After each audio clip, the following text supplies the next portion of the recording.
Knowledge isn't just a bunch of facts. It's a model of the world. And models are carefully and intricately constructed using the scientific method. The goal of AI is to put that into a computer. I'm Patrick Kennedy, and today I've got Bryant Cruse of New Sapience with us.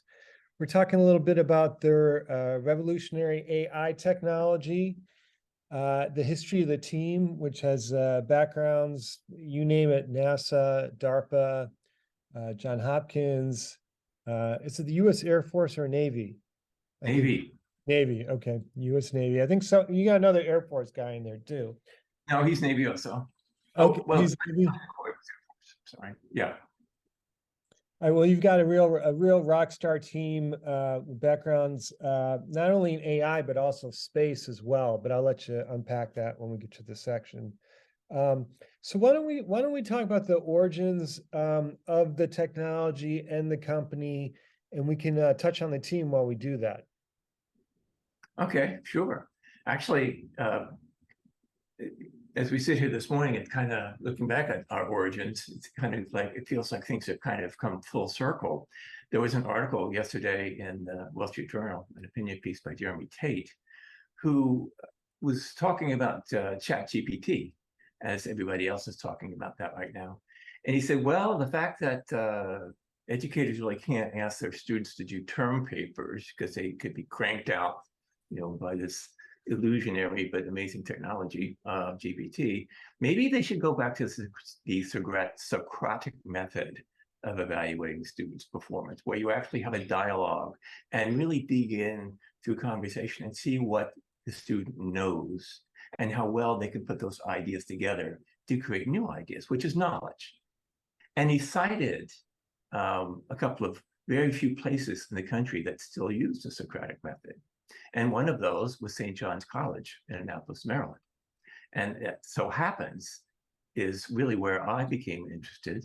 I'm a St. John's graduate, about the idea of knowledge and whether it had a hidden structure and what was its relationship as it exists in the human mind and the reality of which it is knowledge. So that set my course with a long-term lifetime interest in knowledge, or maybe epistemology. But I didn't go into philosophy, and I didn't stay in the theoretical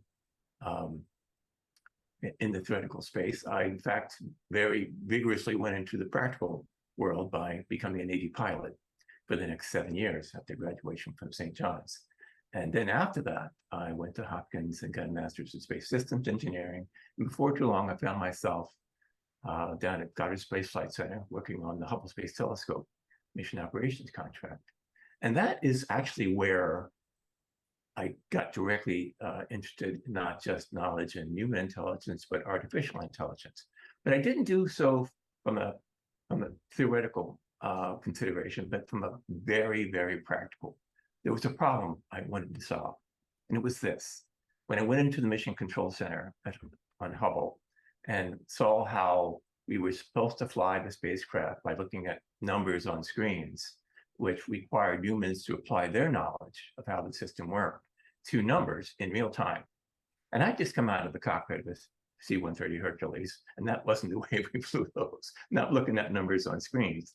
And I said, why can't we get the computers? The ground system below the control center was filled with these big giant computers. Why can't we get these computers to analyze what these telemetry values are and apply our human knowledge to convert those numbers into actionable information? So that became a mission for me that kind of dominated my career for about the next 15 years. At the time, the only way to do AI, the only way to put knowledge, at least that was the idea, that you could put knowledge by representing it in symbols arranged in rules, and then you would kind of create chains of reasoning. So we tried to do that, and I founded my first company with colleagues from Lockheed AI Center. We had worked on creating a real-time expert system for Hubble to actually apply expert systems to the telemetry stream. And we found that it really didn't work. It didn't scale. Too many rules. You got something called the combinatorial explosion. And I realized when I went back to my original thoughts of epistemology about what knowledge is, I said, knowledge isn't just a bunch of facts. It's a model of the world, and models are carefully and intricately constructed using the scientific method. I was struck by the difference between the Greek model and the Newtonian model and the Einsteinian model of the universe, and how they all had their utilities, Right. but they could do different things. Let me ask you 2 or 3 quick questions for those of us like myself who are not rocket scientists. First off, I think I'm following, but I want to make sure. So, but first off, what was this era that you were in the Navy? What's the area? No, what's the era? Was it the 70s or the Oh, 80s? I'm sorry. It's the 70s.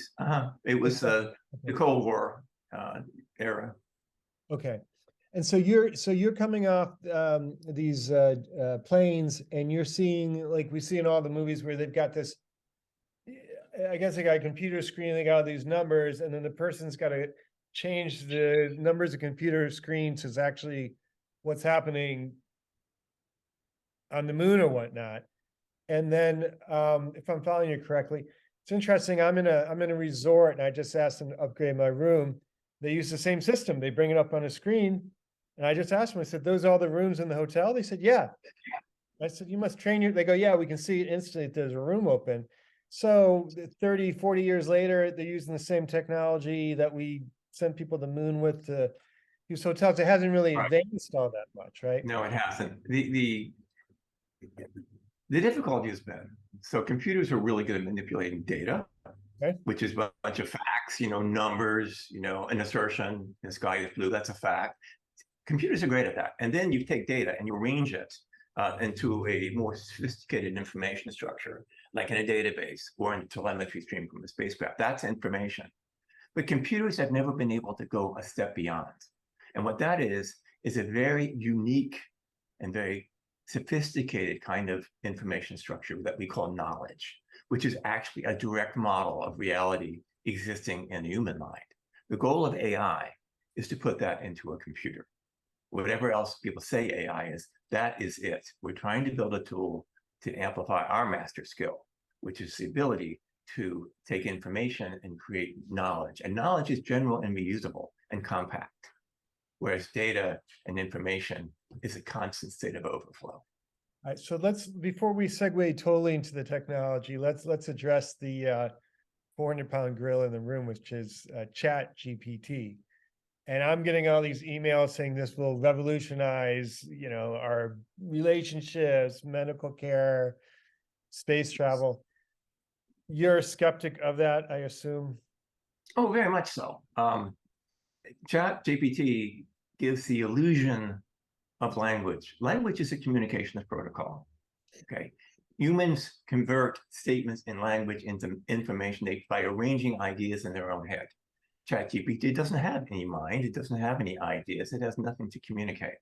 You seed it with some symbols, some words, and it statistically generates more. And it's amazing that it's intelligible by human mind, but there's no communication there. It never had any idea to share with you. It's not engaged with you. It doesn't know what you're saying. It doesn't know what it's saying. So it's an illusion. Illusions have some use in some cases. I think GPT might be good as a kind of, as Gary Marcus, AI expert, says, it's a autocomplete on steroids. Maybe good as a super grammar checker, but to trust it to give you factual information about the world, it doesn't know what it says. It doesn't know what the words mean. And of course, if you keep up with the media today, for every article that says, "Oh my gosh, it's going to put everybody out of work," and there's another article saying, "Look at the crappy stuff came out of this thing." I mean, even Lanya Khan, who's a great advocate for machine learning, sees these language models like ChatGPT as an off-ramp on the quest to find true AI. That's one area which he and I agree on. It is an off-ramp. It doesn't have a path forward toward real AI. And that's kind of the thing that I think the people who tout this stuff, they're really not doing everyone a service, because they're creating an expectation that this stuff is going to get better. But these statistical models with their giant data sets, they're already on the flat part of the curve. You can give them 10 times more data, 10 times more processing power than supercomputers, and they get 2% better. So they're not suddenly going to stop being parrots and start being thinking machines. It just isn't going to happen. It's just, this is as good as it gets, basically.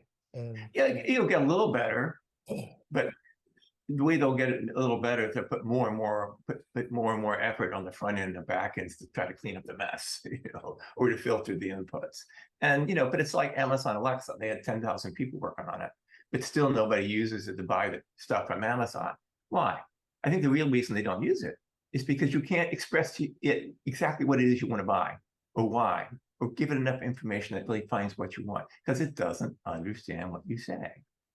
okay. And just trying to do a statistical algorithm to try to guess that you said something like this and maybe something like that doesn't work. For all the effort they put into it, it just doesn't work. So I've seen this before, Patrick. We saw it with expert systems in that heyday when I built my first company, where expert systems were going to put everybody out of work because all this human expertise could be captured in the computers, and the computers would make all the decisions. It just flat didn't happen. And people got so snake bit from all the previous hype that for a while AI was a dirty word. You couldn't even say AI. Okay, let's talk about what will work then. Now, the chief software architect, his name is Karsten Honeycutt. Honeycutt, yes.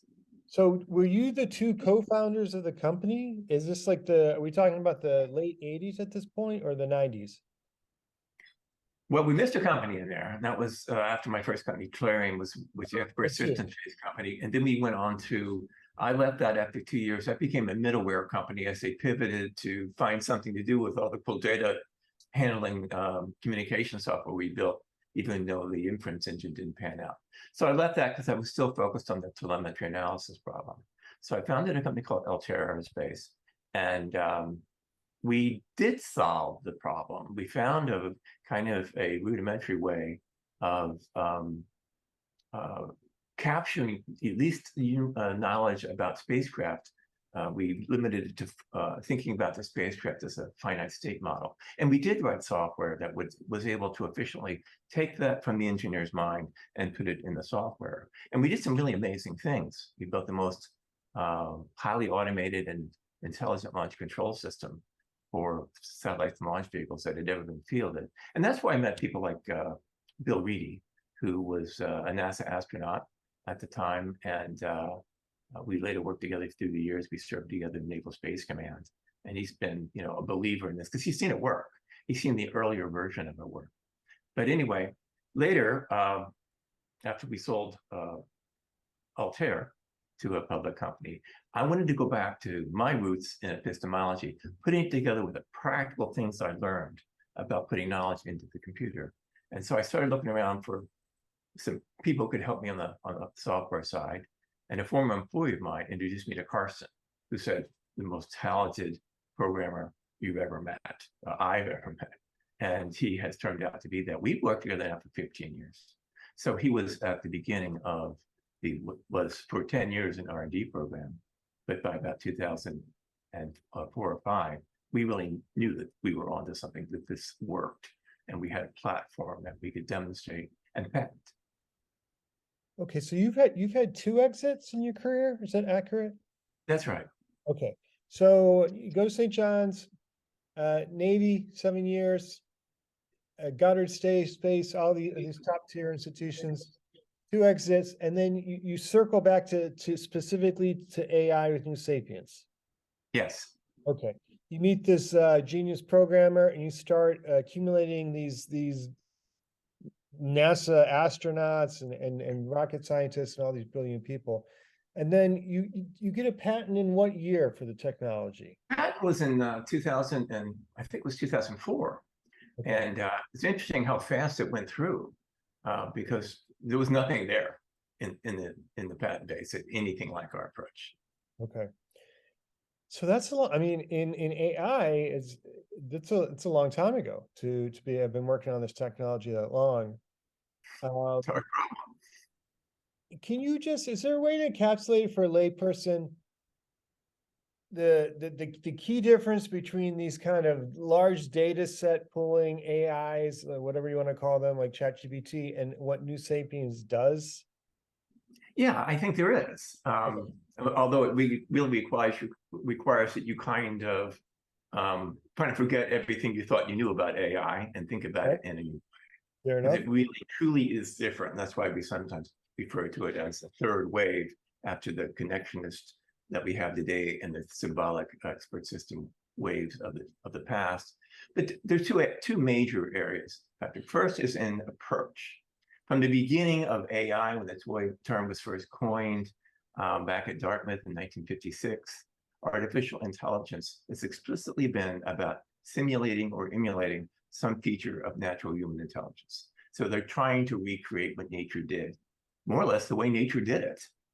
But that turns out to be really, really hard, because that requires essentially that you create what amounts to an artificial brain, a human brain, and that's probably the most complex things that we're aware of in the universe. And then that artificial brain is supposed to create out of raw perceptions or whatever knowledge, the way the human brain does.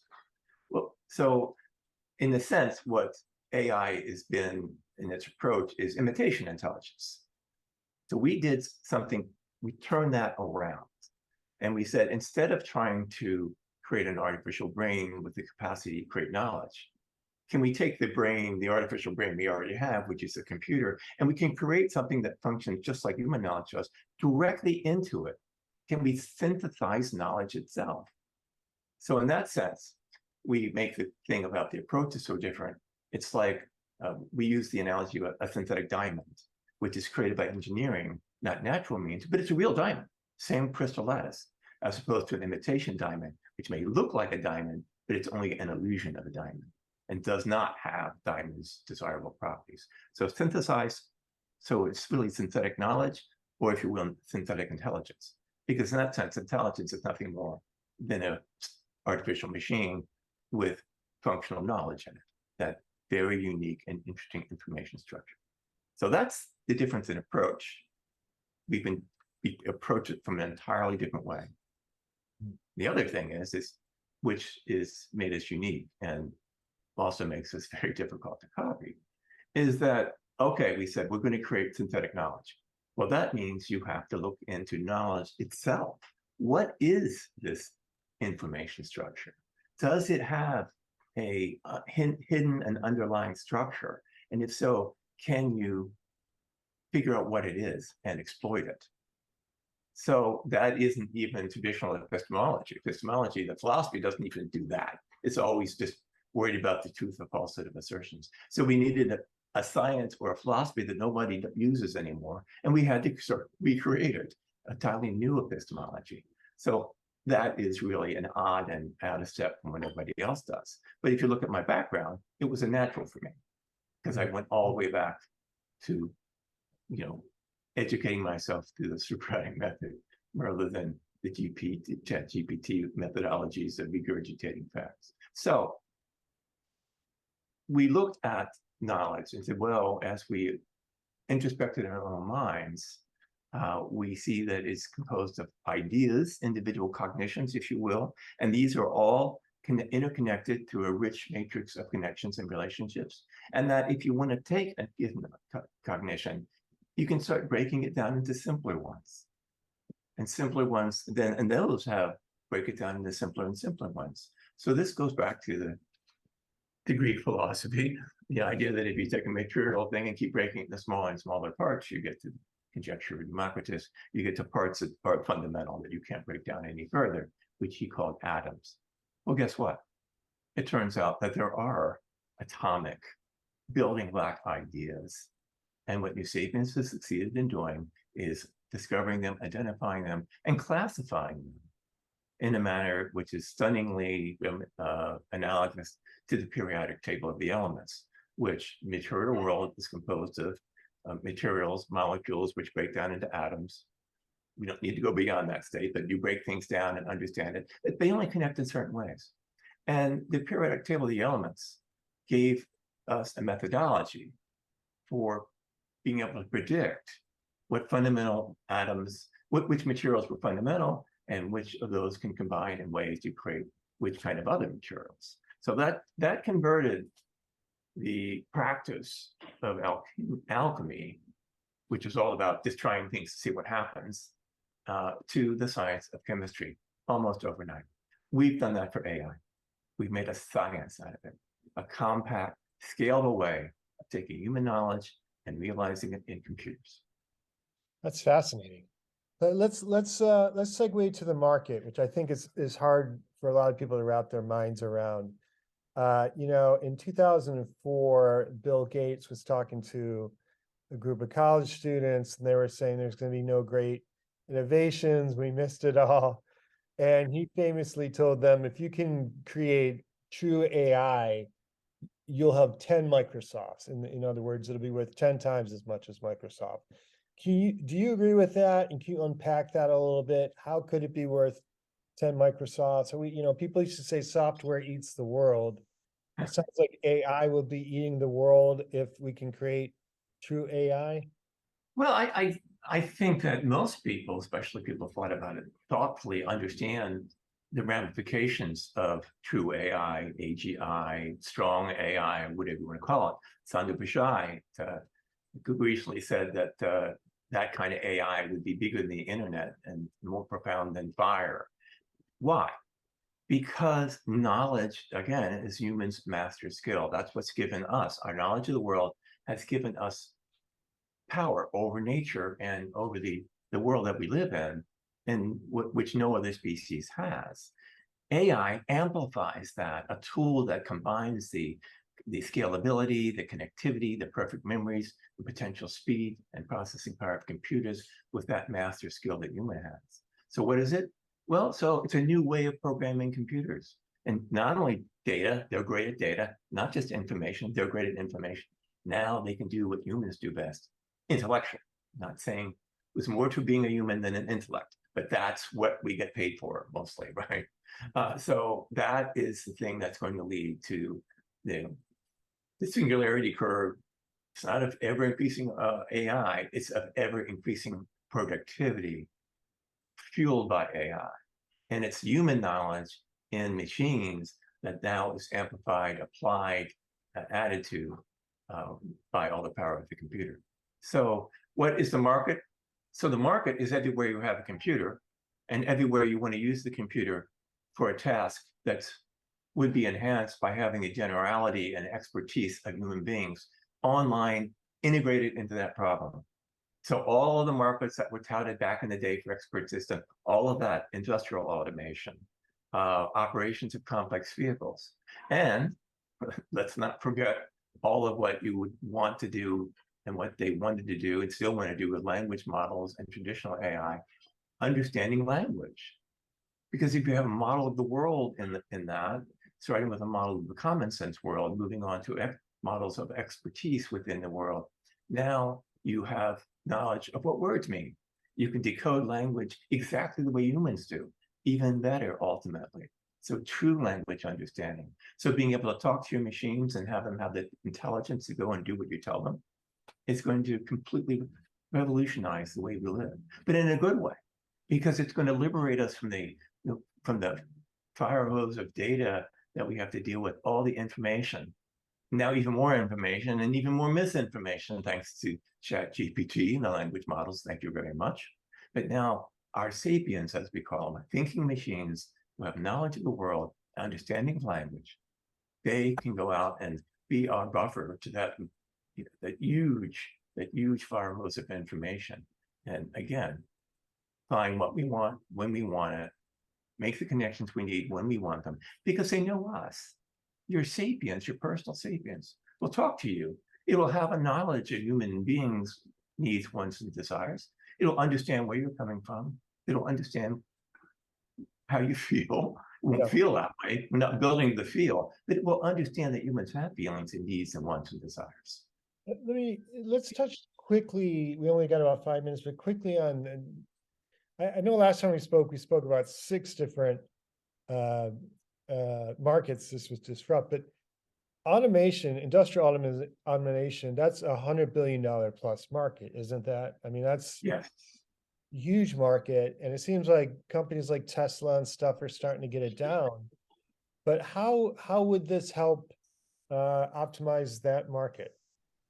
Well, they're not. I mean, you say Tesla's starting to get it down. They're not. They're using machine learning to do self-driving cars. and in their industrial process, they're using robots. But again, the same robots aren't intelligent robots, Okay. right? In the sense that they don't have knowledge of what they're doing. They're just following patterns. They're just repeating patterns. They're just more sophisticated, machines like they've always had on assembly lines. But if you put intelligence in those robots, and they can truly be flexible, they can analyze problems, they can respond to failures. And again, then you have robots like that maintaining those robots, and eventually there's no humans in the loop anymore. So productivity in that area has become infinite. But that's just one area, industrial automation, the operation of spacecraft, air traffic control, military applications. And any place, again, where knowledge in the computer, the markets, every market which has computers in it. And is there any market that doesn't have computers right at its core? Not many. So vast markets. So again, I'm just going back. I'm saying at hotel tonight. I need quiet. I actually have these $350 noise canceling earphones that I carry everywhere with me. So I stay in a chain where I have a membership and stuff, but every single time I have to reiterate, put me in a very quiet room. It's like I'm a parrot. I'm parroting it over and over in emails when I arrive, because it's just people forget it, get sent off. So would your sapien just have that information? Like a personal assistant would say, listen, he needs quiet. So you don't like, I feel like a robot saying it over and over and over. But if I don't say it, something gets screwed up at some point. I get put next to like a barking dog. If there are cases in your life where you have to say things over and over, then that's best done by a robot. But your sapiens is much more than that. Okay. So we envision that your sapiens, you won't give out your email. You won't give out your phone number. You won't give out anything about yourself. You just give out your sapiens email and its telephone number. Okay. And anybody wants to interact with you will go through your sapiens, and it will be comparable ultimately to kind of the best features of, a human secretary that understands you, understands what you need to have done, understands what your wants, needs, and desires are with respect to interfacing with the world and other people, and it will run interference for you. And except that, unlike a human secretary, it doesn't have its own needs, wants, and desires. In that sense, it's completely selfless. It's programmed just to be there for you. It's not interested in its own thing. You don't have to pay it. Well, you do. You have to pay us for it, but not huge amounts of money. We think you'll get your sapiens, for like a monthly subscription that'll probably cost less than the Wall Street Journal. It's like James Bond has what is her name, Mrs. Moneypenny? Yes, right. Be your own money pen. Okay, all right. So let's wrap this up a little bit. But New Sapiens has a campaign on Start Engine. We're going to put that when we send this link out. We'll put the campaign up. I think the minimum. What is the minimum investment? Is it 260 or 500? Oh, it's yeah, $260 is the minimum. Okay. So minimum investment's $260.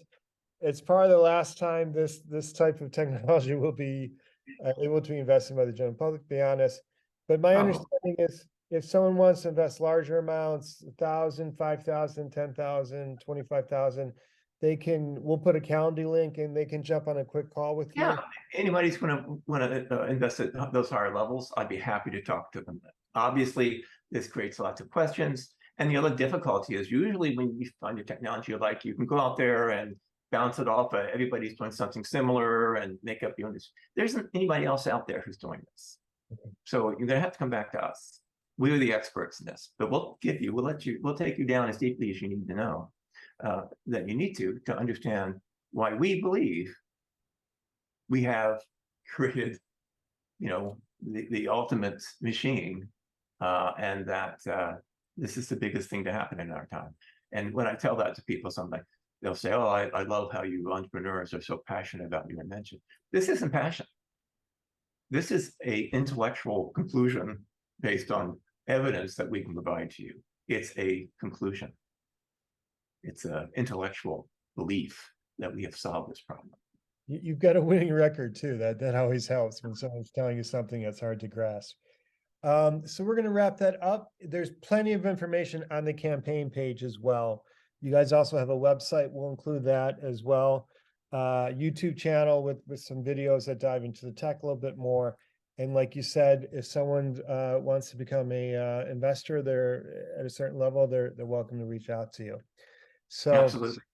I know you're busy. Thanks so much for your time. It's a fascinating topic, and I'm sure we'll talk again.